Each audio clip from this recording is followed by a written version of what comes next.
Well, we're back again for another week of the old Hollywood news cycle. Whatever's going on over there, again, it's the majority of it. It's Marvel again. It's always Marvel. There's always loads of stuff going on around that. Let me get rid of this. So that's mainly it's the Marvels because we got that coming out. Well, for some people tomorrow, for other people Friday. So that's kind of the majority of what we'll be spending most of it on, because they decided to release a final trailer, and it's the most embarrassing cringe that they could ever release. Don't know why they didn't scrap this film. I just don't understand why not. And yeah, once we sort of go over the trailer, that will probably explain for anybody that hasn't seen the trailer for why the stream is called The Marvels Black Girl Magic Edition. There's a reason I named it that. So that will become clear for people that haven't seen the trailer. Because, I mean, why would you rush to watch a trailer of The Marvels? I don't really know. So there is a reason behind that. A very embarrassing reason. So that's kind of what we're going to be going over. I suppose the only other stuff was, there was an article on Echo, which is probably worth having a little look at. And then, of course, the Crisis at Marvel article that came out last week, which I was supposed to do a video, ended up having no time, so I do apologize for that. Because I'm still trying to get those fucking videos out. I'm still trying to do that. But it's just been trying to find the time at the moment. I was desperately wanting to do that video. I just couldn't find the fucking time to get it done. Just loads of other stuff popping up. But I've kind of figured out how I'm going about doing videos on this channel. So that's all sorted. So now it's just, doing a fucking video. That's really all it comes down to. But yeah, again, it's just... again, the majority of everything that's been going on is just Marvel related. We've got very, very little else. You've still got the actors strike going on. I don't really pay much attention to that because I really don't fucking care. Really don't care about that, but that's kind of... I suppose people talk about it now and again, but who the fuck cares really? No one, I would imagine. So that's kind of what we'll be going over. Not the actor strike, the Marvel stuff. But what else did we have? Because there was an article on Ahsoka. We'll get to it if we get to it, but it's Ahsoka. But yeah, that's kind of it. And then I did, because I ended up doing on Twitter you get those people, top 25 this or that. Like, I done one of those, so I thought, that would be a nice way to end the stream. Talking about stuff that I like. That would be fun. So yeah, we'll do that kind of at the end. It's gonna be a fucking busy weekend this weekend. Because we're gonna have the Marvels to do a breakdown for. Then I'm gonna have to write a script for the Marvels. Then I'm gonna have to record the script for the Marvels. Then I'm gonna have to edit a video for going up on my new channel. And then I've still got, because I haven't been watching Loki, I'm like, oh, fuck's sake, I better do a stream on it, I suppose. So I'm gonna, at some point next week, we'll probably do 2 streams breaking down Loki Season 2. Because, what else have I got going on, really? Not much. Not much going on, but I suppose we'll just dive into it now anyway. We've been going for, only 4 minutes, but... why waste any more time? So this was an article that, of course, it's like, this is not really news to anyone now. This article, people had done their videos on it. I did, as I said, I meant to do a video on it. I apologize for not doing a video on it. But that's kind of my fault. So it was this article that came out. Crisis at Marvel, Jonathan Majors backup plans, the Marvels reshoots, reviving original Avengers and more issues revealed. Those issues that we all talked about for many, many years. Well, finally, they have, the mainstream media Finally, they're starting to highlight the issues, although not really. It's what again, within this article, within the sort of behind the scenes conversations that Marvel has been having, you know, you come to the realization that they don't have a fucking clue what the problem is whatsoever, why everybody is turned off of their entire brand. They can't pinpoint it. And it's just, I just get the impression, all right, things aren't going to change then. You know, I already had that impression anyway. But that's kind of what I get from this, like, because this article is supposed to be Marvel have figured out the problem and they're now course correcting. It's, you read the article, it's like, no, they haven't. They still think it's, you know, other things. It's like, the problem is the CGI. It's like, no, that's not the problem. That's not, you know, again, I suppose it's somewhat of a problem, but in terms of the actual problem, it's a bit lower. Or then it's things like we get in this article, we need to pivot from Kang and do Doctor Doom. That'll fix things. It's like, no, that's not the problem. The problem is your dog shit writing. That's where the entire problem lies. And it's just like they don't seem to understand it. They just can't grasp why their entire audience is dwindling. You know, the same goes for a lot of these places, you know, be it Star Wars, pretty much anything. They can't put their finger on what the actual issue is, and that's really all I take away from what we get in this article. It's just that, yeah, they're not going to course correct. They can't. We've already went over, you know, even if they had the ability to actually course correct, it doesn't matter. It's not really, they're already too far in. They're in too deep. They've got too many projects in the pipeline that all have the same problems, and they have to release them at some point. The thing that they don't seem to understand is, see if they want to course correct. You can't say, oh, well, we're course correcting in 3 years. It's like, no, that's not fucking good enough. You need to course correct right this minute. Scrap the lot of it. You're not going to fucking make any money off it anyway, so you might as well just scrap it. That would really be the only way of them actually course correcting, if they just clean house. Go, oh, we've got this Echo series, get it the fuck. You know, we got this Agatha Harkness series that nobody fucking asked for. So we've got all these things like that. It's just like, can it? Just everything. Can it? You know, reboot or not, doesn't really matter, but that's the only way to fix things. You can't come back in 5 years and go, oh, we've got good stuff now. It's like, yeah, people are gone though. It's like we're you know, every day now, well, throughout this entire year, maybe the sort of end of last year, we've kind of been moving in a different direction, you know, to the next big thing, the next big craze, and that seems to be, for the most part, is video game adaptations, you know, movies, and the majority of them have been doing really well. So it's already like, yeah, that's kind of the way it's going to go. So within this 5-year time frame, just if we were to assume, right, Marvel are going to be, you know, bringing out the best of stuff, it's like, yeah, it doesn't matter anymore, does it? It's like people are now focused on these, you know, video games being adapted. So that's kind of what I see happening. I mean, we even had just, what was it, a couple of weeks ago now, the Five Nights at Freddy film, which was made on a, I believe, 20 million budget, and it's already hit 200 million. So it's like we keep seeing these sort of breadcrumbs that seem to be going down that road of, yes, we're going to be adapting video games, which is probably a better thing, because it's, again, there's more variety within that. Whereas what we see with superheroes, at least the way they do it, is there's no variety there. It's all the same shit. There's nothing of difference about them. Whereas if you move into the sort of video, then at least, you know, that's really the direction we need to go in, is just a variety of different genres, different types of stories.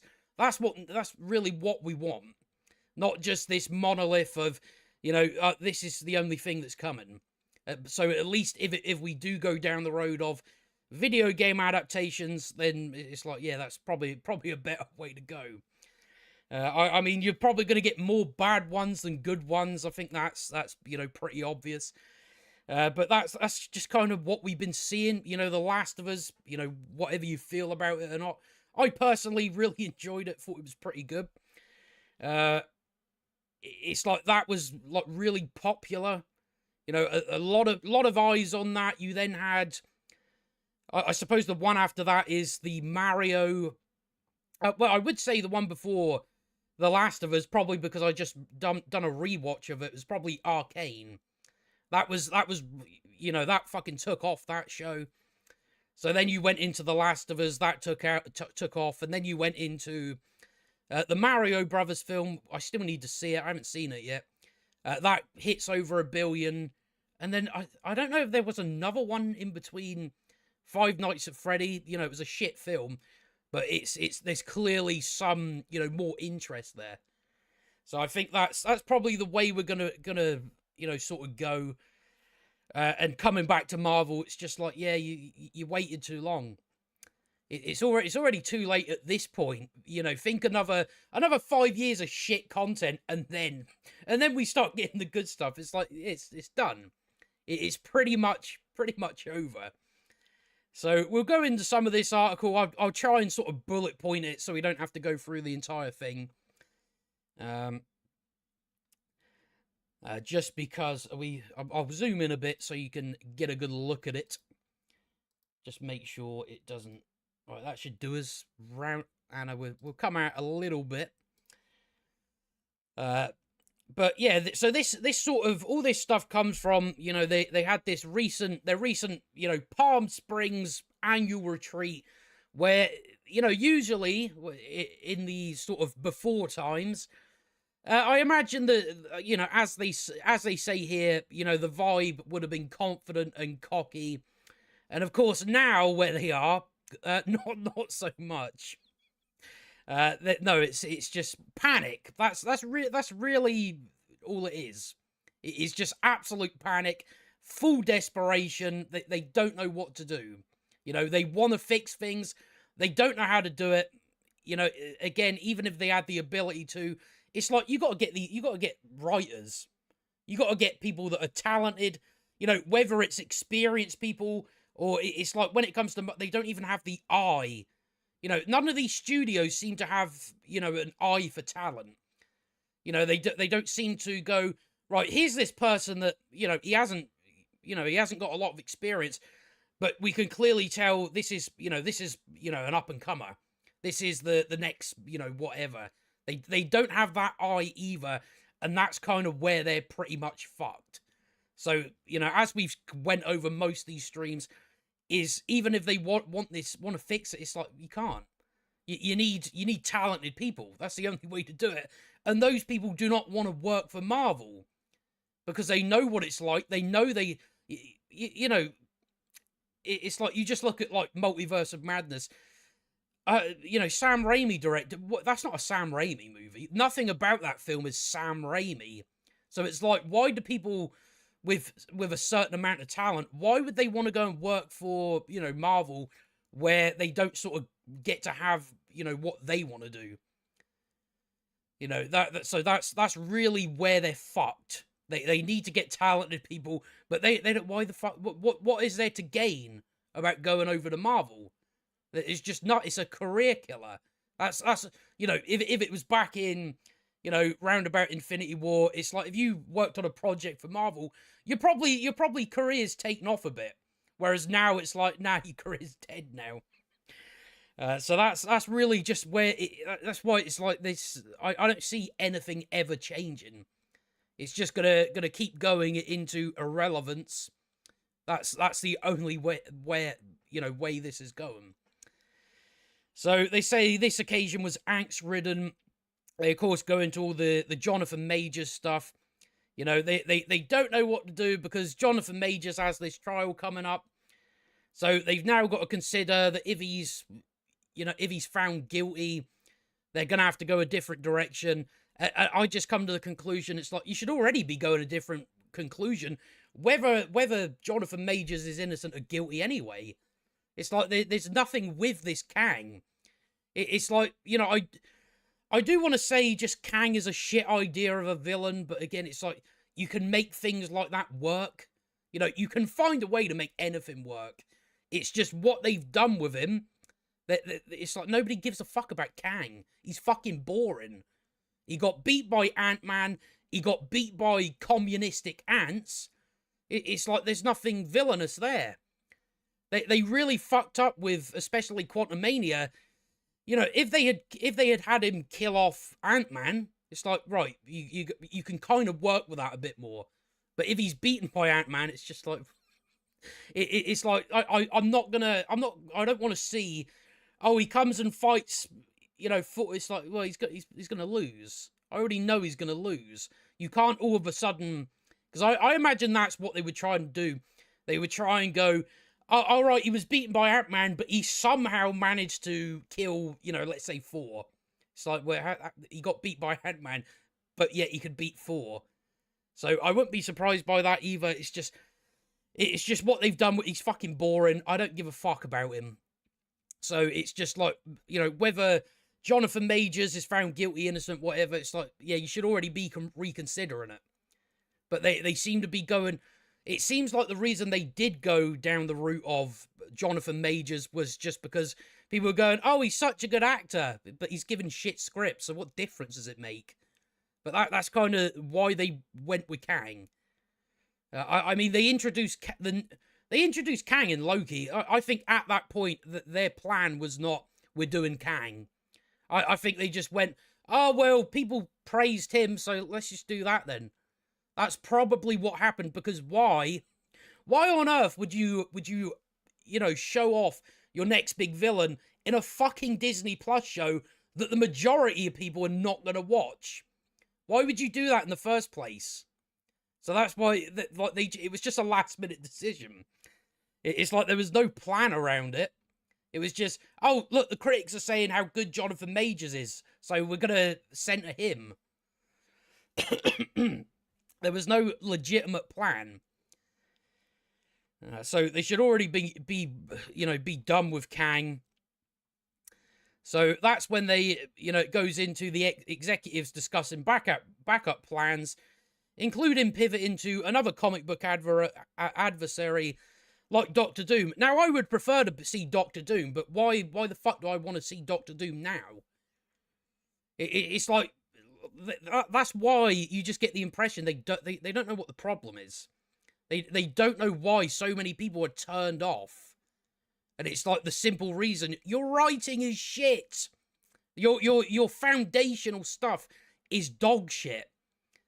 You've had, you know, 19 projects over the past, 3 years now? 19 projects, not a single fucking character anybody cares about. That how you fail that hard, I really don't know. It's like we had No Way Home, that was it.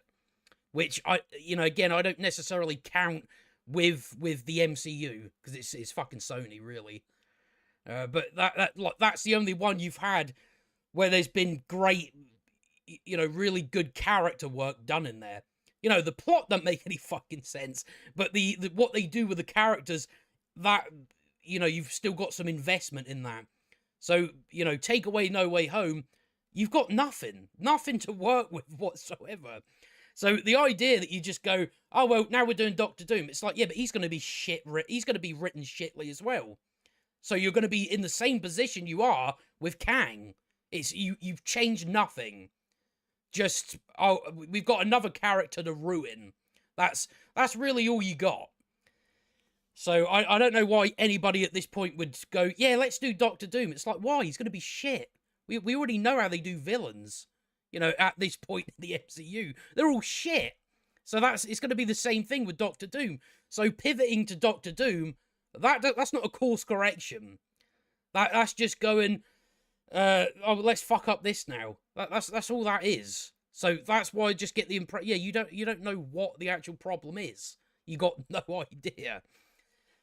So, you know, they sort of go into that.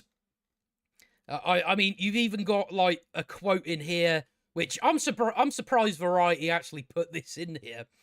where you've got one top deal maker who has seen the final Loki episode saying Marvel is truly fucked with the whole Kang angle. It's like, yeah, it's like so obvious.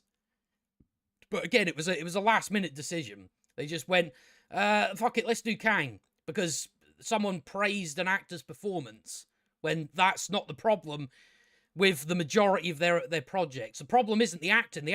All the actors are, pretty good. Whether it's, Paul Rudd or someone, it's like, yeah, they give a good performance. That just doesn't make up for the shit script. So I don't know. I don't know why you'd want to go that route. Just go, oh, there's a buzz around this actor, so let's do that. It's fucking so stupid. They of course go into the Marvels. Some of this we don't really need to get far into, because we're going to be covering, a lot of the Marvel stuff. But I'm just trying to see. So yeah, it just goes in, on about the lengthy reshoots. It's likely to underwhelm at the box office. It's not going to hit 300 million. It's not going to fucking hit it. But we'll get into that. We'll get into that soon enough, so we can kind of skip that for now. It goes into some of their other problems. Just the amount of, well, as they say down here, the ensuing tsunami of spandex proved to be too much of a good thing. Well, it was too much of a bad thing. That was what the problem was. And the demands of churning out so much programming tax the Marvel apparatus. Is because, again, it's like after Endgame, Marvel should have just took, a 2-3 year break. But they were just like, no, if we don't produce enough stuff, people are going to leave. So that's really what made them go that route of, oh no, we need to have a series, and then we go into a film, and then we go into a series, and then we go. So you've just got this constant tsunami of shite. So I don't really know that was, again, again, they kind of conditioned people to then go, no, that's what it has to be. We have to have a constant stream of just, shite. So they kind of, they made that, that was their own mess. So we've got a quote here. The Marvel machine was pumping out a lot of content. Did it get to the point where there was just too much and they were burning people out on superheroes? It's possible. No, it's, again, it's shit. The more you do, the tougher it is to maintain quality.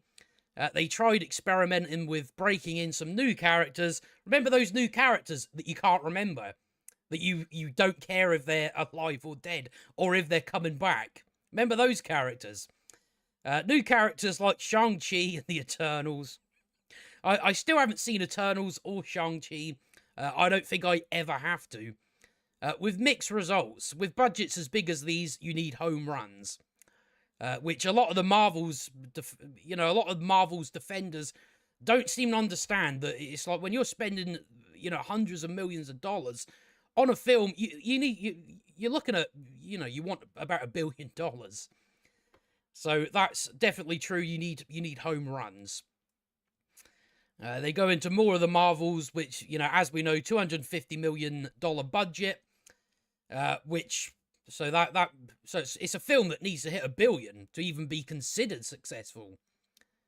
250 million budget, roundabout, what do we want to say, 200 million for, for its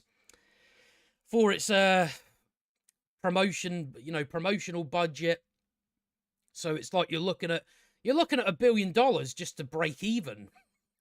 You spent that amount of money on the Marvels, a film that should have been scrapped from the get-go.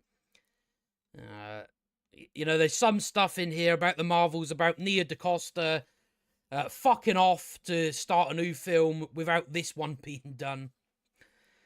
What can I really, I don't know enough really about that to really say anything. Like if it's a big problem or not. Because some people have pointed out, I believe it was Spielberg that was like working on 2 films at once, but that again, that's Spielberg. He can do that. He can handle that. Whereas Nia DaCosta, I mean, she's done fucking Candyman. That's it. So maybe you want to stay on the production till it's done. But then again, it's like, you know, why should, like, when this movie should be done, you know, Nia DaCosta should be able to move on to her next project. So it's like, that's really Marvel's fault. That's Marvel's fault. It's not really, you can't really blame it on, you know, Nia DaCosta. It's like she's got to go and make money over here. So it's like, so all these films should just be fucking done. You know, here's my contract. Here's how long I'm going to be working for you. You know, if you can't get the movie done in that time, you're shit out of luck, I guess. But again, it's just a lack of planning. It's a lack of planning. They're just so, they want to be on that fast track. Just go, everything's fucking going, rather than going, what we're going to do is we're going to sit down. We're going to work on the script for a few months, maybe a year. Really, you know, get everything done. You know, make sure, you know, redraft, do all that. And then we'll go, right, now we're going to move to the, you know, the other phases. And we're going to do it that way so there's not as many reshoots. We haven't got as big a problem on our hands. But they don't do that. There's no thought given to a good script or anything like that. It's just like, nah, we've got to get it out. Got to get it out. And then they end up spending more money. It's fucking clueless. I just never understand, you know, whatever, you know, whether it's a corporation, companies, whatever, you know, even in places that you work, it's just like people are fucking retarded. Just like the decisions they make. It's like so obvious. You know, all the inefficient things that these companies do. It's like, yeah, that's the problem there. And they can't see it. I never understand if it's just, maybe it's just the, you know, if you're up that high, you can't really see the problems there. Maybe that's what it is. But just like, even like a lot of places I've worked and all that, it's like you see how the business could be run like a lot better. It's like, you know, should I be the CEO? Should that be the case? So I don't know what that is, but it's just that's what, it's just a lack of planning. There's no planning put into anything.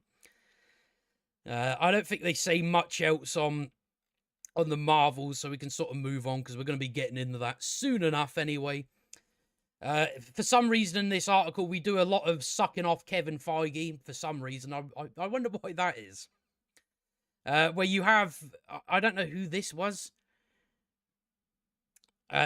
Some source that says Kevin's real superpower, his genius. You know, he's a genius. That's why he's fucked everything up. Has always been in post-production and getting his hands on movies and making sure that they finish strongly. Hasn't been doing that, has he? These days he's spread thin, which, you know, again, that's another reason why you don't just make 20 projects all at once, so everything can get its fucking time. Again, just clueless. It's like, I really just, why you would do that, you know, who knows? Again, it's just a fear. It's a fear of becoming irrelevant. That's where it comes from. Why we've got so much stuff over the past few years. So they go into some of the VFX stuff. You know, they sort of, I think they kind of bring in, like, the stuff around She-Hulk. Which, let me see, because I don't really want to spend that long on the VFX sort of problems they've had. Yeah, so that's it. So we sort of, yeah, they kind of bring up She-Hulk for it. Some internal sources suggest Alonso was a scapegoat. That was the twat who got fired, rightfully so. Although, definitely a scapegoat.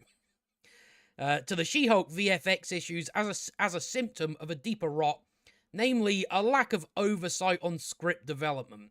So they seem to recognize that. The VFX people seem to recognize that. Nobody else can, though. Nobody else can realize that's the biggest problem they've got, is their scripts. I mean, that's why the special effects look dog shit. It's because the VFX artists, you know, they're not given enough time. They're then having last minute changing their mind. So it's like, of course you're going to end up with a fucking mess of visuals when you just you can't figure out what you want. You know, you can't make sure the script is solid so it doesn't need changes. So that's why we just continue and end up with shit special effects. So that's kind of, you know, a lot of the stuff they go into. I believe, yeah, a single episode of She-Hulk, you know, why you would spend this amount on She-Hulk, $25 million an episode. There was 9 episodes. I think the total was 225 million just for its production. And that's like 25 million an episode is more than Game of Thrones, like the final seasons of Game of Thrones. So that's fucking insane. You know, it's kind of as they say, but without a similar zeitgeist bang. It's like, yeah, you can spend that amount of money on a show that everybody's watching, but to spend that amount on a show that nobody's going to watch, I don't really understand. It's like, because they already knew not a lot of people were watching the Disney Plus stuff. Even Loki, which had the most eyes on it, that was like, what was it, like 2 million people? So it's like, they should realize at that point, right, we probably don't need to have a massive production budget then, if there's not going to be that many eyes on it anyway. And it's like, most of the stuff that happens is all in the real world anyway. So I don't know how it costs that amount, but, you know, it was only really the She-Hulk special effects, you know, out of everything. I mean, there's some special effects that I can kind of remember that were just really terrible. Really, I kind of forget the word for it. So that's kind of, you know, a lot of the stuff they do, they go into. I'm just trying to see what else they sort of say in here. But yeah, I think this is from like the author of the Reign of Marvel Studios, where we get to see what a disaster, you know, Marvel was. You know, she says, I'm not prepared to call it a permanent fall. You know, I just, you know, I think it is. But based on the numbers that go with Marvel podcasts, Marvel-based articles, friends who do Marvel-based video coverage, all of these numbers are significantly down. And those ones will be the ones that fucking praise everything, probably. It says, Joanna Robinson, co-author of the New York Times bestseller MCU, The Reign of Marvel, who is a writer and podcaster at The Ringer. The quality is suffering. In 2019 at the peak, if you put Marvel Studios in front of something, people were like, oh, that brand means quality. And that's, you know, that's where they went wrong. They thought they didn't have to try. They were like, no, we don't have to put effort in. People are just going to show up because we're Marvel. And that's another thing. That's why. That's why they just had this overconfidence and they didn't give a fuck. They just did not care because they thought, we'll always be fine. And I think that's like another reason why we've ended up in the place we're in. She says that association is no longer the case because there have been so many projects that felt half-baked or not baked at all and undercooked. As public criticism mounts... So this is probably the funniest part of the article. And it sounds like something they do. Feige is pulling the plug on scripts and projects that aren't working. Case in point, the Blade reboot. With Mahershala Ali signed on for the eponymous role of a vampire. Things look promising for a 2023 release date. They ain't even got it off the ground yet. But the project has gone through at least 5 writers, 2 directors, and 1 shutdown 6 weeks before production. So, you know, disaster. One person familiar with the script permutations says the story at one point morphed into a narrative led by women and filled with life lessons. Blade was relegated to the 4th lead. A bizarre idea considering that the studio had 2-time Oscar winner Ali on board. So that sort of, it's been denied. That's the only real part of this that has been. Well, at least one of the writers said none of the scripts I read, you know, had anything like that in it. I'm willing to bet there was probably one script that did. It sounds like a current Marvel thing. It sounds like something they would do, and it is fucking insane. Why you would have a film... I feel stupid even asking the question. Why you would have the film... it's titled Blade as the 4th lead. You know, why you would do that... we all know why they do that, but that sounds like something they would do. It really does. But that's the only one in this article, I believe, that has been somewhat denied. We haven't got actual proof. It's the only one that's been denied. But that is just, bizarre. Absolutely bizarre. Especially to get, an Oscar-winning actor. It's like, what are you doing? They've now reported that Blade is going to be R-rated, so that suddenly makes it good. It's going to be good now just because it's R-rated. It's like, again, they're still not seeing the fucking problem. Although it should be R-rated anyway. Why you would try and do it PG-13, I really don't know. When it's about a, half vampire, half human that kills fucking vampires with a sword. Why you would not make that R-rated in the first place? I don't know, but that seems to be them going, oh, it's actually going to be, don't worry, guys, we made it R-rated, so, you got nothing to worry about. Well, I do, because it's going to be fucking shit. But let's try and finish this article, because I don't think we've got much left. I think a lot of this stuff we kind of, covered, like, before we even sort of went into this article properly.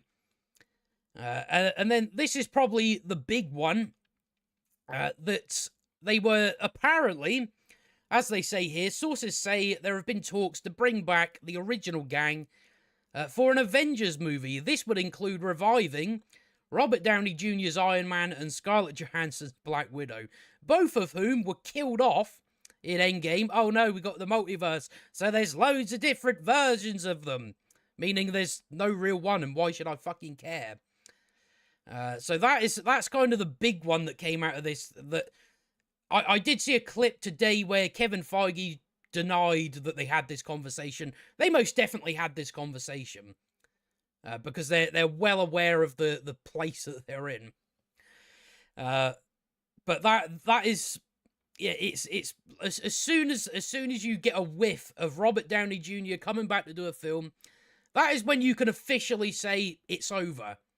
That it being over will be official, because that means, again, it would be an admittance of failure. That's what it would be. Because, again, 19 projects. You couldn't get anyone to care about a single character. For 3 years, you tried and failed to get anyone to care about any of these characters you introduced. So you have to go back to Robert Downey Jr.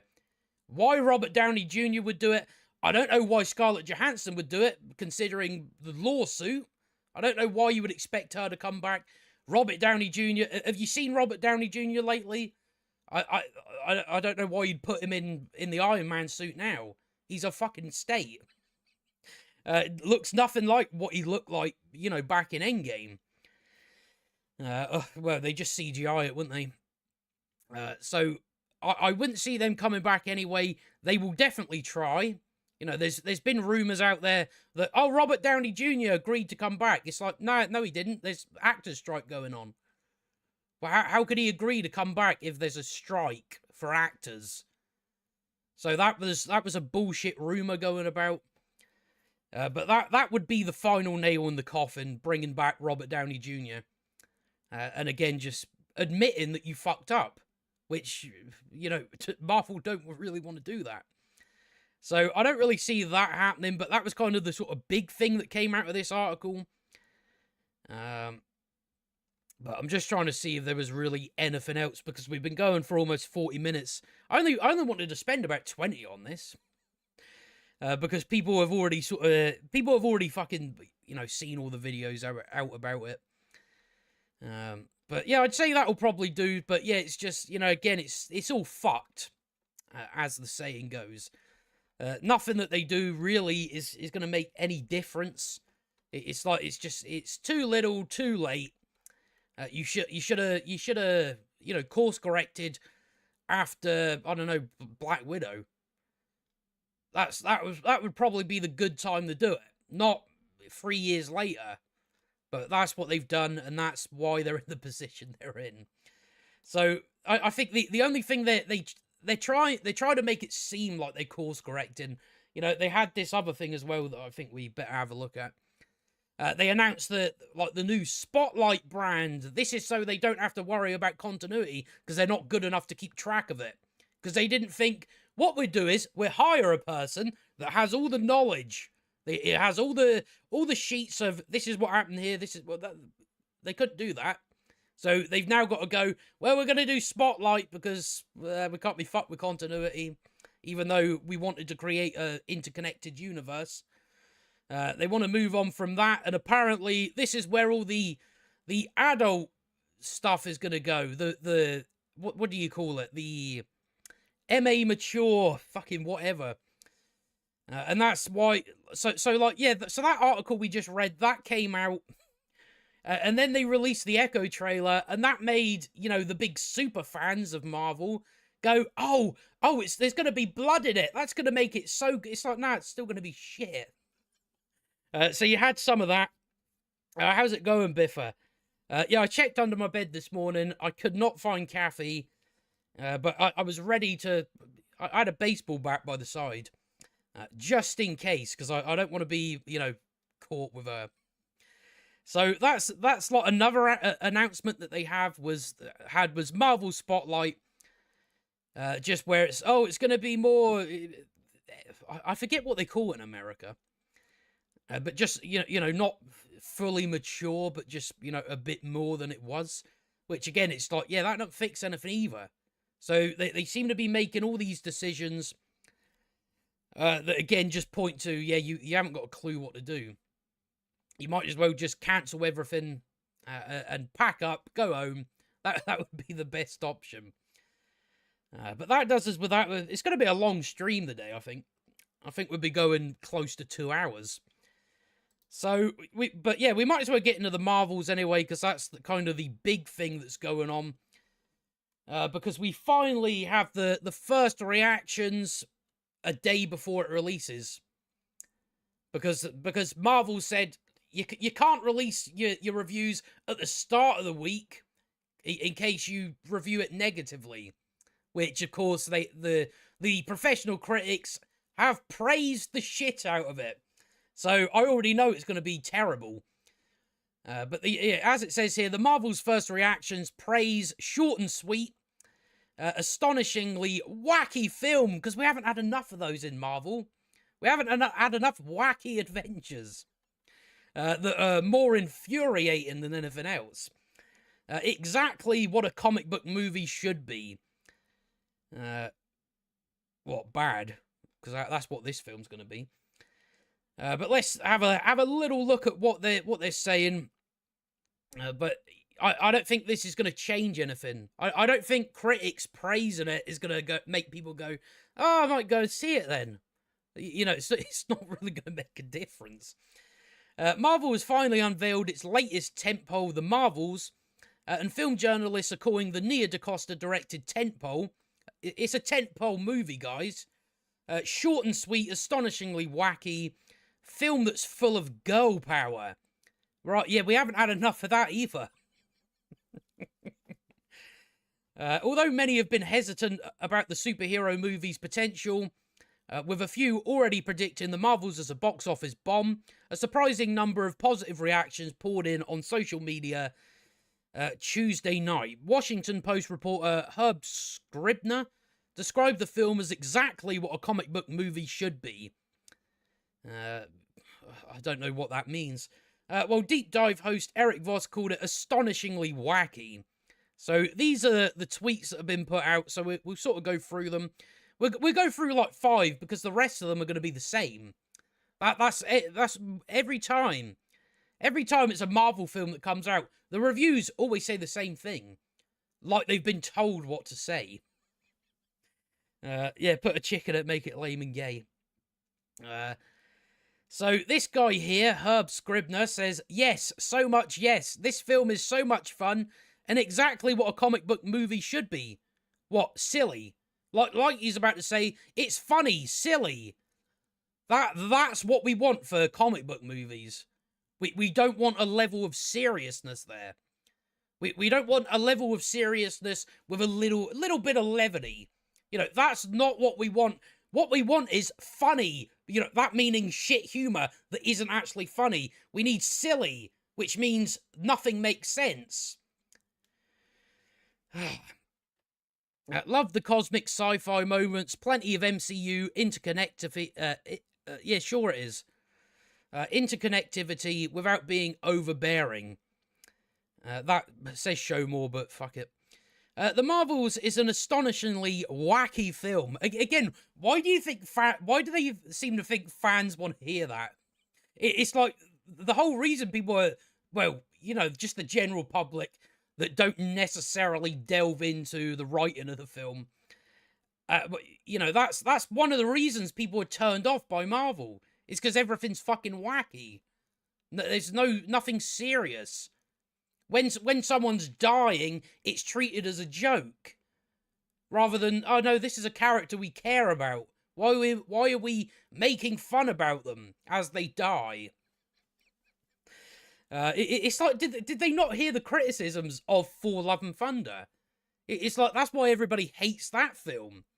It's because you have scenes like, oh, Lady Sif is dying, let's make it funny. Or Jane's got cancer, let's make that funny. It's like, what are you doing? I don't know what they're doing. Iman Vellani was born to be an MCU star. She, you know, again, from what I've seen of the, you know, the girl that plays Miss Marvel, she's got charisma. That's really all I could. She's at least got charisma. Whereas with Brie Larson, at least within films like this, doesn't have charisma. The other woman, don't know her name, don't care. She's got no charisma, so that's really the only. Is that the only thing they got? Oh, Miss Marvel's charismatic. All right, okay. Doesn't really mean anything, does it? She elevates a tangled story. Got finally a bit of criticism. Elevates a tangled story into a Marvel nerd's dream. Sometimes that dream wavers out of sync, but it sticks the landing. It's just going to cause more confusion and make less sense. My non-spoiler... Right, we don't need to read that. The Marvels is the most fun I've had watching a superhero movie in a while. It's hilarious, action-packed, and full of girl power.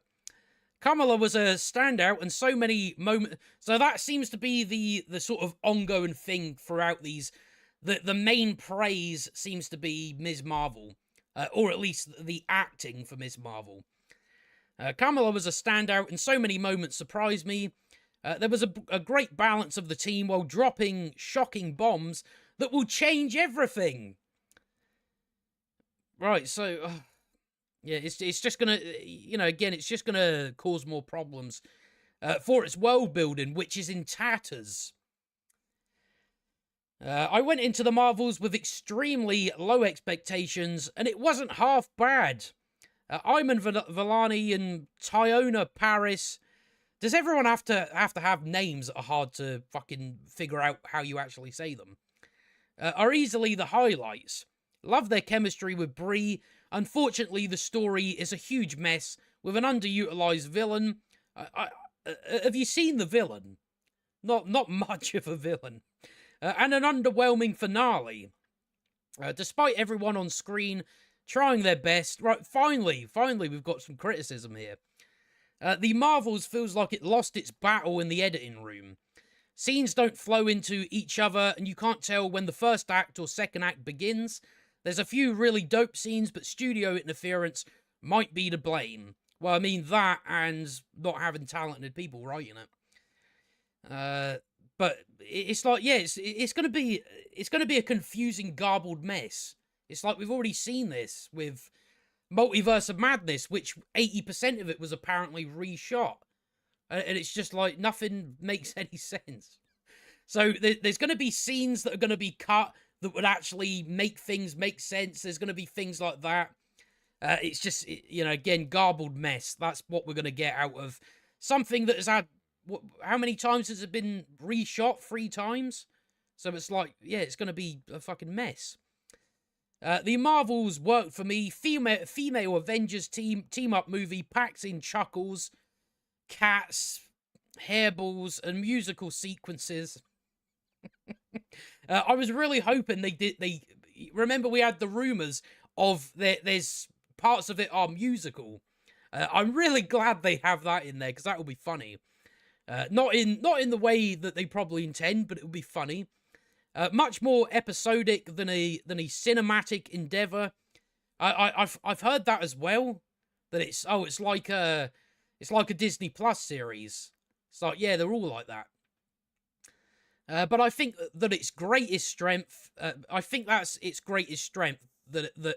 a movie, a cinematic event, feels like an episode of TV. That's what's great about it. Great post credits. That's already leaked. Apparently, Beast is in the post credit scene. Wow, we're all coming back now, Marvel. We're sorry, Marvel. You've got Beast. You got Beast in a. He's there for 10 seconds. That will get me back. The Marvels is a good time at the movies. Definitely not everything works. And there are 2 cringe-inducing sequences. That seems like the whole movie to me, based on the trailer. That threaten to derail the whole thing, but DaCosta can direct action sequences. Did she direct them, though? You know, we already know Marvel direct the action scenes before the fucking script's written. So, I don't believe she did. It's never boring, and the leads are all very good. The Marvels is a solid MCU outing, even though it doesn't break the mold, and its villain isn't anything remarkable. The movie is a ton of fun, and the leading trio are wonderful together. Iman Vellani's Ms. Marvel remains an absolute pleasure to watch. More of her, please. More of the person that nobody watched her show? That's that makes sense. So that's just kind of it. Again, a lot of it is, there's some action. All right, but there's comedy. Yeah, fans are bored of that, though. We don't want that. But yeah, as soon as we came into this, it's like, this is exactly what you want a comic book movie to be. You want it to be goofy. You don't want anything to be taken seriously. So that's sort of what we've got for the first. Again, it's your kind of typical cardboard cutout reviews. They're very similar. I guess some of them do actually criticize it in some way. So that's a little bit surprising, because usually it is, especially with this type of film, it's just praise to high heavens. It's got women in it, so it's 10 out of 10. That's usually the route they go. So that is that. What else did we? Well, I suppose it's probably worth. We're gonna go over the trailer. We'll give it a little look. See if I can pull it up here. Let me grab. Where am I? If I can just grab it over here. So that is it here. That's it here. This is the final trailer for the Marvels. Now, you might be wondering, hold on a minute. Why is fucking Tony Stark in the very first frame of the final trailer for the Marvels? Well, that's because Marvel has finally gone to, just key jangling shite. That's probably why. It's like you got Tony Stark in a trailer about the Marvels. That's strange. Why are we doing that? This, of course, isn't the first trailer. They done that in the they did a lot of recent. There was a recent trailer that came out where they jangled the keys as well. It's like, what are you doing? That's not going to work. It's not going to work at all. So they're doing that. Let me just try and make sure my desktop audio's off. It shouldn't be. I don't think it should be too loud. So we're going back to. Remember Nick Fury said this. Remember the Iron Man suit. And then you got Captain Marvel in there. It's like, what the fuck she got to do with Tony Stark and Steve Rogers? I don't know. So that goes on for about and they show this scene. Remember that scene that everybody hates? They show that, and that is like the majority of the actual trailer. Look, that's our villain. What?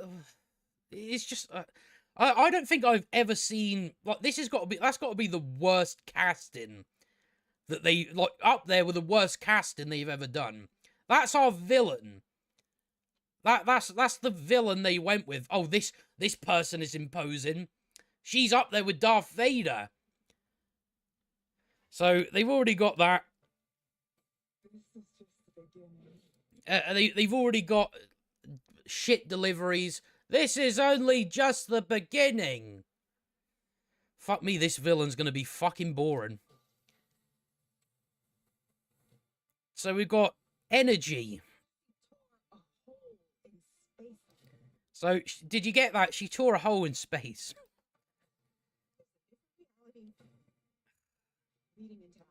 You know, again, it's more of the shit that I'm tired of. It's just like, oh, there's a new reality bleeding into our reality. Are we never done with this fucking shit? The entire universe is at stake. It's like, okay, we've done that now. Do we have to keep doing that? Do we have to keep doing, oh, there's this reality pouring into, what the fuck does that mean? I don't know. So, yeah, you got, I don't know, you've got, this is acting, apparently. You know, again, I don't know what that, you know, whatever that is.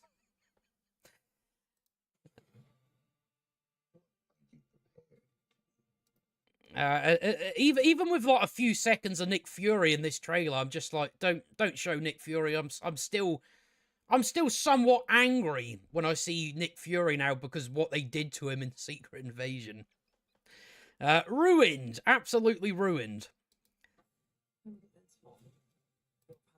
It's honestly like the weirdest trailer. It's like, oh, Captain Marvel says, I'm invincible. Why did she say that? Don't know. And then you've got this this may be my video thumbnail for when I do the scripted video for this. You're just gonna get that face fucking zoomed in on, because that's your villain. Well, apparently it's Tom Hiddleston's wife. It's like why that for a villain? Like, there's nothing remotely villainous or scary or imposing or intimidating. So I don't understand it. But apparently she's finishing Thanos' work.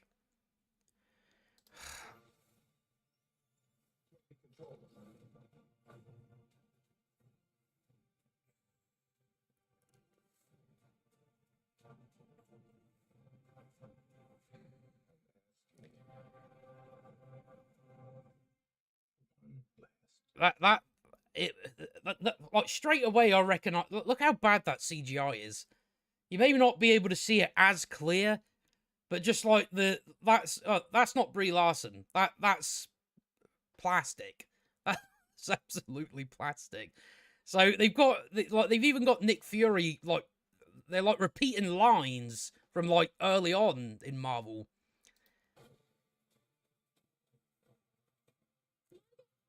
So it's just, yeah, again, it's just like, and again, it's like, oh, well, you know, in what way is Valkyrie associated with Captain Marvel? It's like they've never even met.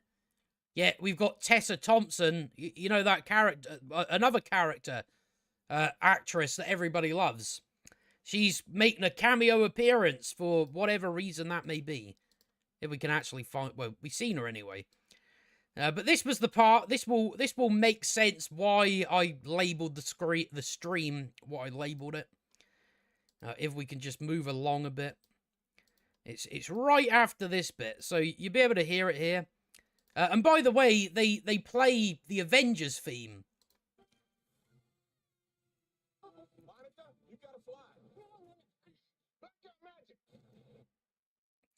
That's got to be one of the cringiest lines ever said, ever uttered in the MCU. Black girl magic. Black girl magic.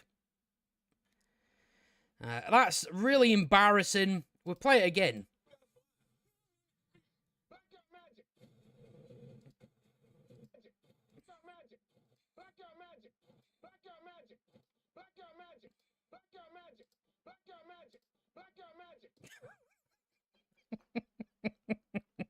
That's the thing that Nick Fury shouts.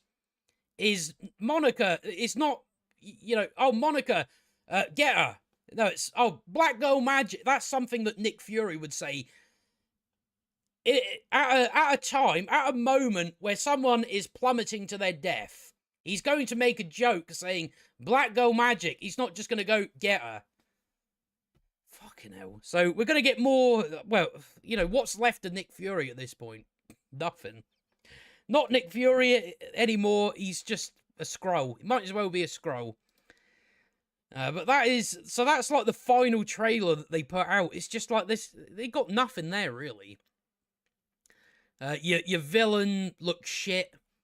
It's like, yeah, even as you say there, the costumes look shit. Monica Rambeau's costume, fucking boring. Brie Larson's costume, it's all dark and grey. Like, just boring. Ms. Marvel's costume looks really silly. That's the one that looks like fucking Power Rangers. It doesn't look good at all, but I just can't... Why would you put that in the trailer? Samuel Jackson shouting, "Black Girl Magic!" as someone's about to die. That's what he shouts. So again, it's going to be an entire movie of that. Where people are just going to be saying things where it's like, no, but all this stuff is happening at the moment. Why are you saying things, stupid things, when people are about to die? So, yeah, but apparently it's the villain is finishing Thanos' work. Whatever that means. I don't really know. But it's going to be a load of gobbledygook. That's really all I'm expecting out of it. Just fucking hell. You know, I am really glad it's only an hour and a half long, and I'm still kind of like, oh, it's gonna take so long to break it down, isn't it? It's gonna be a disaster. Although that depends on how much they actually do in the film, because with Marvel now, I wouldn't be surprised if just nothing happens the majority of the time. But that's what they put out for like the final, the final trailer. Samuel Jackson shouting that. Okay, if that's what they want to do. So even going over like the what it's expected to do, it's like this. As I said, I'm predicting it's going to do no more than 300 million. I don't think it's going to get very far. So at the moment, it's expected to do 140 million global opening. I think that's too high. I don't think it's going to be that high. Not expected to be marvelous at weekend box office. But it's like so obvious how it's even if they were to hit 140 million globally on the opening weekend, think about how big of a drop it's going to be when you get to the next weekend. This will be a film that people will go, the opening weekend, it's not going to have legs. It's going to instantly fall off because it's the Marvels. I mean, there was even this tweet last week that the Marvels pre-sales are reportedly now pacing behind The Flash, which opened at 55 million. So, I think the main reason why I'm like, it's going to earn less than The Flash. The Flash had Michael Keaton's Batman, and that still never made anything, never made any profit, even with Michael Keaton's Batman. So if the Flash with Michael Keaton's Batman cannot, absolutely destroy at the box office, what exact chance does the Marvels have? So that's why I'm like, it's going to come behind the Flash, I think. Because it's got an unlikable character from, the first movie, and then it's got a couple of characters nobody knows. So, that's probably the reason why they put Tony Stark at the start of the trailer. I'm gonna do a full breakdown of the Marvels on Saturday. So that'll be fun. So that means I've got to spend my entire Friday getting fucking notes for it. But that's kind of the only reason I'm glad it's an hour and a half. Because you see, if it's something over 2 hours, it's like I'd be sitting here for I don't know, about 8 hours trying to get notes, because that's kind of usually how long it takes. But yeah, I'll be doing that on Saturday at some point. So that's why I'm like, I don't see it even reaching where The Flash got, because at least The Flash had Michael Keaton, which that still surprised everyone why it didn't earn so much more. So with the Marvel, it's like you haven't got any of that. You know, I suppose the only thing that I could say that would maybe put it a little step ahead of The Flash is like it's Marvel. That's really, that's the only way I see it doing more than The Flash. It is, oh well, there's just going to be a bit more people going to a Marvel film. So that's kind of what I'm expecting for that. But it's gonna be fun to see. I'm looking forward to just seeing how much it actually makes. Because my prediction is 300 million, no more than that. I don't think it's gonna do that. I mean, what was Quantumania? That was 474 million, I believe. I don't think it's gonna hit anywhere near that. And even at that, you know, again, even if it does do like over 300 million, that's nowhere near being like profitable. It needs to hit about $1 billion just to break even. So that's what it's like. Even if it hits 500 million, not good enough. You've only just earned your money back. So it's like really, at the end of the day, even if it does go quite high, that's still not good enough. Not good enough at all.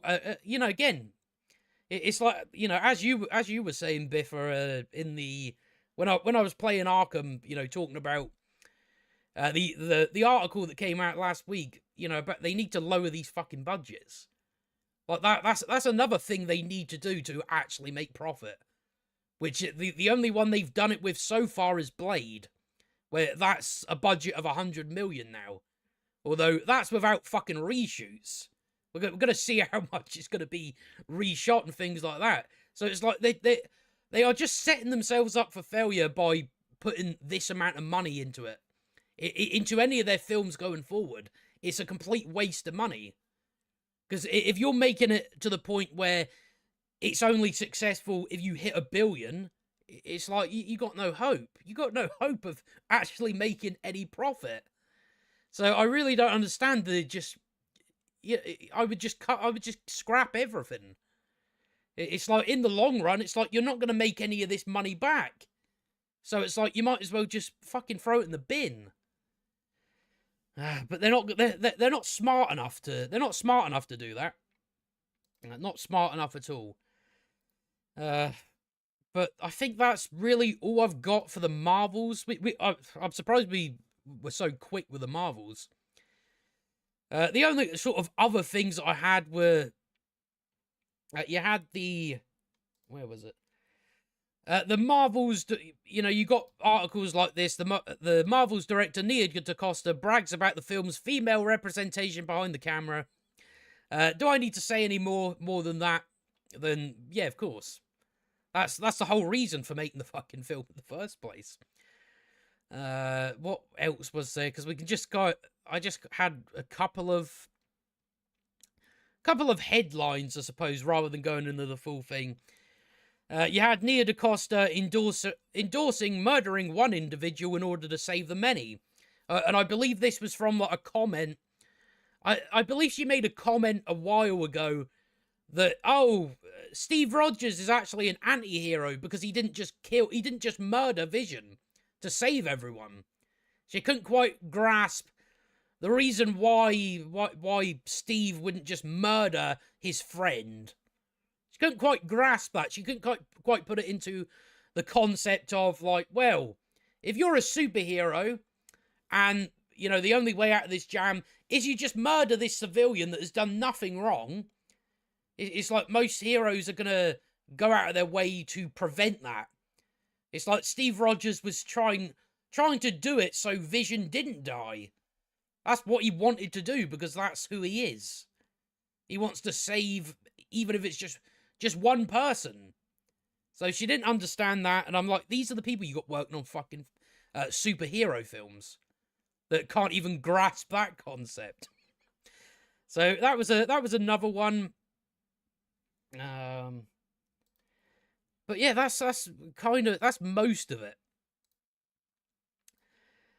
We could have went into like the Echo stuff, but I'm just like, yeah, there's not really anything in this article. It's all just representation, deaf representation, native representation. What was the other one? Peg leg representation. So it's kind of, that's what really all the article is. There's not really much there other than, oh well, it's dark this time. Oh, we've got Vincent D'Onofrio. And I'm pretty sure, based on the Echo trailer that was out, I'm pretty sure that's all you'll get of Kingpin. It'll be in it, like, literally those 30 seconds he was in the trailer. I don't think he's going to be in it any more than that. That's kind of another example recently where it's just key jangling. It's like, oh, you like Vincent D'Onofrio's Kingpin? Not anymore, because you ruined him in Hawkeye. He got beat by a little girl the first time that they met. I didn't realise he got shot in the fucking face either. So he's now got an eye patch. Shot in the face. He's still alive somehow. Okay. So, yeah, again, there's not really much to talk about on the Echo front. The only other funny thing I had here, we recently had Robin with a Y, which was a disaster. It was, it's female Robin Hood, and apparently they're doing it again. That you just had this Robin Hood, and now they're doing it again. Apparently, Robin Hood is an 11-year-old girl in this film with Gwendoline Christie and Naomi Harris. They literally did it again when it's like, no, that just failed. Did you not see that? So that was another funny headline that I thought was probably worth mentioning. I still haven't watched the rest of that. I can't bring myself to do it. I just could not be bothered. But I think since we're kind of about finishing, I said at the start, because I'd done like a top 25 films, because it was like a thing going about on Twitter, where people go, oh, top 25 movies in no particular order, and it's, you just quote tweet and do that. I thought that might be worth just, end the stream on a good note, I think. Maybe you'll get a recommendation or two, you never know. So I thought that would be interesting enough to sort of have a look over. Just something to talk about, and then we'll probably get out of here. But as I said in this tweet, just off the top of my head, so this would easily change, like, this top 25. Even then, it's like that. It's like really hard. It's really hard to come up with top 25. You honestly need top 100 maybe. Because I see, at this point I can't even figure out my top 10, other than Lord of the Rings is in there. I can't. It's kind of hard after that. I'm like, I don't know. There's so many good ones, so many good ones to choose from. But yeah, as I said, they're not in any particular order. But yeah, the Patriot, that's definitely a contender for my top 10. I watched that this year, like a few months ago now, and I was like, I fucking love that. That's like, I sort of love when you come across a film like that, where, it's quite an old film, you watch it, you go, oh, that's fucking great. Why haven't I seen that sooner? 12 Angry Men, that was another one that I watched, must have been 2 or 3 years ago now. That's definitely top 10 material. 12 Angry Men, they do really well with the, especially the character writing. That's kind of the most, well, to me at least, the most interesting thing about it. And it's a great example of, you have 12 characters, and you're able to actually write them as different, distinctive characters, you know, in an hour and a half. Whereas we watch, you know, Marvel now. I have to go to Marvel because there's been certain films that have come out where they have so many characters and they don't have the ability to actually flesh them, you know, all out, at least to enough that you understand them. Things like that. You've got the Thing, which we've already done a breakdown for. That's just my favourite horror. That's kind of why that's in there. Puss in Boots: The Last Wish, still the best film I've seen this year. You know, films like released in 2023, nothing has even come close to Puss in Boots: The Last Wish, which is kind of embarrassing for a lot of these studios, because that's just fucking. I do love that film. That's definitely in my top 10. I think Puss in Boots. Saving Private Ryan, you know, that's a fucking classic. That was a film where I think I'd seen bits of it as a kid, and I didn't watch it till must have been 3 years ago, you know, watching it, you know, properly. Obviously got Lord of the Rings in there for obvious reasons. I don't really need to explain that. Gladiator, that's another great one. Civil War, you know, I think that's just the best Marvel movie. I don't think anything's as good as that. But I suppose it kind of, you know, it kind of moves about a bit. But Civil War, I would probably put in there. I'd probably keep that in there, I guess. Tropic Thunder, Tropic Thunder, that's, you know, again, for obvious reasons, it's funny as fuck. Robert Downey Jr. in blackface, you can't really beat it. I think, you know, again, a lot of these movies are going to show up in most people's fucking top 25. But it's always a strange thing, though. You know, looking at the quote tweets of other people picking their top 25, it's like, oh yeah, I've got that one on my list. It's always sort of surprising that. Unforgiven, I still need to rewatch. I need to watch that again. I've still only seen it the one time. You know, again, that was a few years ago probably that I seen that. Terminator 2, I think that's most people's top 25. Predator, that's you know, another good one.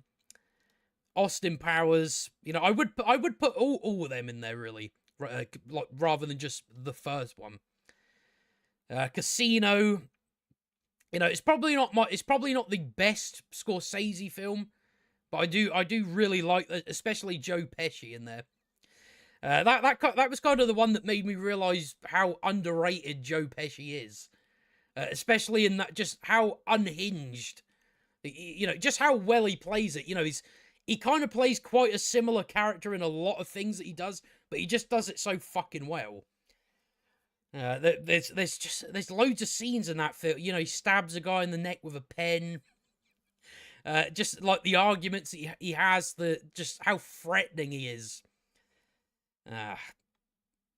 Seven. I did do a breakdown of Seven before, but you won't be able to find it anywhere now. I think that's gone now.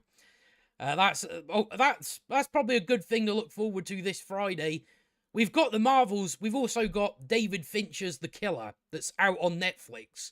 So that's gonna be my plan for Friday. I'm gonna get all my notes for the Marvels. Then I'm gonna sit down and watch The Killer. Maybe and more likely get something, you know, good to great out of it because it's David Fincher. But yeah, Seven's. I do really like films like that. You know, when there's like this, you know, serial killer sort of going about, you know, they're tracking them down, especially when they go sort of dark with it, you know, more psychological. Remains of the Day, I only watched that maybe 2 months ago, and that's really, I think a lot of people would be bored by it, you know, because it's just it's this, you know, butler that's very committed to his job. You know, it's kind of that, you know, it's got more than that in there. But that's sort of the premise. I think you can kind of figure out what the film's about based on the title. But that's Anthony Hopkins. That's fucking great. Remains of the Day. The Last Crusade. I put that's just my favorite Indiana Jones film. I just really like the, you know, Sean Connery, Harrison Ford. They just, like they really got great fucking chemistry, and it's just really fun to watch. Whiplash, that was another film I watched a few years ago. I was like, yep, top 10 film. Mission Impossible Fallout, you know, best Mission Impossible film. That was the film that I'm like, right. So we're gonna have a great film for Mission Impossible 7. Didn't turn out that way, which I was very sad about. Spider-Man 2, that's going to be in a lot of people's top 25 as well. I would put The Godfather Part 1 and 2 in there, but I thought out of both of them, I probably prefer 2. The Godfather Part 3, I still have not been able to finish. It's so fucking boring. I think it really is. They just waited too long to make it. So it's like set in the 90s. It's just, it doesn't have that same feel. It's like completely different to, what it should be. It's almost like, oh no, it's a different film. It's clearly a different film. This isn't Michael Corleone.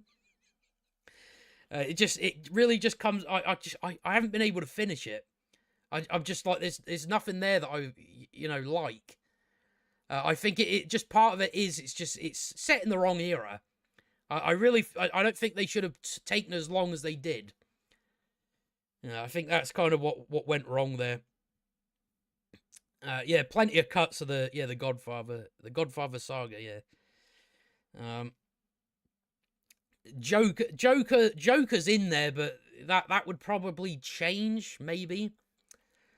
The Prestige, that's got to be a top 10 film, I think. The Prestige, that's the best fucking Nolan film. Just sort of everything. It's one of those films where everything works for it. The script, the acting, the story, just everything. There's like, I fail to find any faults with it. That's definitely one that I watch. I watch more than any other Nolan films. But that's probably, I would say, out of what I've got here, if I was to do a top 10, it would probably have to be The Prestige, Whiplash, Lord of the Rings, which I would just count the trilogy sort of as one. Puss in Boots: The Last Wish. So what's that? That's 1, 2, 3, 4. Yeah, I would put 12 Angry Men, The Thing. I'd put The Patriot. What would I go for there? Maybe Spider-Man 2. Then it just starts to get hard. I'm like, I don't know. There's so many good ones. But that's kind of, maybe you might see something there you haven't seen. But I think a lot of them are worth watching if you haven't. But yeah, I remember when I've seen Whiplash twice now. Like the first time I watched it, that's like the only film I can think of where, like, you really are just fucking, like, when the film ends, the way it ends, you're just like, fuck, I can't even think. It's just so, I forget the word. I forget the word I'm looking for, but it's just, it gives you a certain feeling after it. It's like, fucking hell. It feels, it's sort of very demanding. So, like, once you're done with it, you're just like, fuck me. Whiplash is, definitely top 10 material. But yeah, I thought that was worth having a look at, sort of finish on a somewhat good note. Although we've still got to finish on a bad note, because now I've got to say what I'm doing. And a lot of that includes, reviewing bad shit. That's a lot of what those announcements are. But yeah, I'm trying to think sort of what have we got? Well, we got the Marvels, that's coming out Friday. So I'll be getting all my notes for that, and then I'll be doing a breakdown for that on Saturday about 4 p.m. 4 p.m. UK time, which I'm not sure how long it's going to take us to get through it. It depends how shit it is. That's why I'm kind of worried. That's why I'm like, maybe an hour and a half, but that's an hour and a half to fuck things up. So it could take, I don't think it's going to take 3 hours. I think the longest I think we've done so far is, I think Mission Impossible Fallout took 3 hours and a half to break down. Guardians 3, that was 3 hours and 10 minutes. So I think with this one, I reckon we can get through it in 2.5 hours. Something like that. No, yeah, I would put a Tarantino film in my top 20, but I couldn't think of what I would. It's because I kind of love all of his, so I'm just kind of like, it's too hard to pick. Because I love Reservoir Dogs, Pulp Fiction, Kill Bill, even like his Once Upon a Time in Hollywood, Django. There's like, see, because there's that many to pick from, I'm just like, it's too hard, that one. It's too hard to actually get a definitive sort of favorite. I reckon if I was to put it in there, it would probably have to be Reservoir Dogs or Pulp Fiction. Probably be out of those two. But yeah, just because there was that many, like sort of that many, I couldn't really decide. Yeah, I still need to watch Jackie Brown. That's still the only one I haven't watched yet. It's one of those films that I keep trying to get around to, and I never have. But I've still got to watch that because I've heard good things about that. But yeah, so Saturday we'll breaking down the Marvels. What else? And then I'm gonna give in and do break down Loki season 2, which I think we'll do across like 2 streams. So I'll do like a stream on Monday where we'll go over like episode 1 to 3, and then the stream, the next day, do 4 to 6. Because I don't know how long it take to break down like 6 episodes. I think it take at the very least 4 hours, and I don't want to sit for 4 hours talking about Loki. So we'll probably split that into 2 streams. But I thought I might as well do it. I've only seen the first episode at the moment, so I've kind of had a few weeks off of watching shite. So I might as well get it all out of the way in the one go. So we'll do that at some point next week. We'll do another one of these streams. I don't know yet. We will have to see. But yeah, I'm gonna do a breakdown for Loki. Maybe we'll do a breakdown for The Killer. If I've got things to say about it. But I'm gonna watch that on Friday night. I'm gonna watch that as a bit of a palate cleanser. See what we get out of that. Hopefully it's good. What else? Well, I was supposed to do that video. We started off with that Marvel article. I was supposed to do a video on that. I ended up just not having fucking time. I was really annoyed about it as well, because I've figured out how I'm gonna, like, moving forward, how I'm gonna make videos on this channel. It's gonna be a bit more edited, stuff like that. The usual thing. A bit more thought out. So hopefully I can think of like a video to do next week. We'll get something out. The only other thing is, over the weekend I'll then be working on my script for the Marvels. So I'm gonna have to spend more time with Marvels than I really want to. Because I think what I'm gonna do, I'm gonna get all my notes on Friday, and then I'm just fucking going straight into writing the script. So hopefully I can like script it all over the weekend. Because I just can't. I want to be efficient with it, just because how long it takes to edit. If it's like a video essay type thing, and it's like over an hour long, it's like it takes so long. So it's the quicker I get the sort of script done, the better. So it's just a matter of writing the script and then going over it and checking it and redrafting things. So that's what I'll be working on straight away. But I'll make sure it won't sort of take over this channel, because I need to get something out. Because if I go to my YouTube page now, if I actually go and have a look at this, because it's now been, hold on. Yes, it's now been like 4 weeks. Fucking 4 weeks. Or probably 5 almost since I put a video. Yeah, it'd be 5. I think come Friday, it will be 5 weeks since I've done a video. This channel is fucking destroyed. It really is. So yeah, I need to get a fucking that's kind of what's annoying me, because I need to get this channel back up and running. Because I still haven't even been paid yet. I still haven't even made any money. Because you've got to like hit a certain amount. You got to make a certain amount of money, and then it pays out. So I need to try and get a fucking move on. That's kind of what's been frustrating me at the minute. You know, just desperately wanting to put stuff out, and just, you know, I haven't been able to. But yeah, hopefully we get some stuff going on. I imagine there's going to be plenty of the Marvels, you know, articles coming out. You know, oh, you're this and you're that because you shat all over it. So we'll probably get a lot of. Hopefully, there's a lot of stuff out of that. But yeah, that's kind of all we got going on. So I guess I will just finish off there. I'll be back. You know, as I say, I'll be back on Saturday. I'll probably set up the stream like on the Friday night, just so people know that I'm doing it, and then that will get uploaded straight away onto the Primal Breakdown channel. So that's what we'll be doing on Saturday. But I suppose I will finish off there, and I will see you on the next one.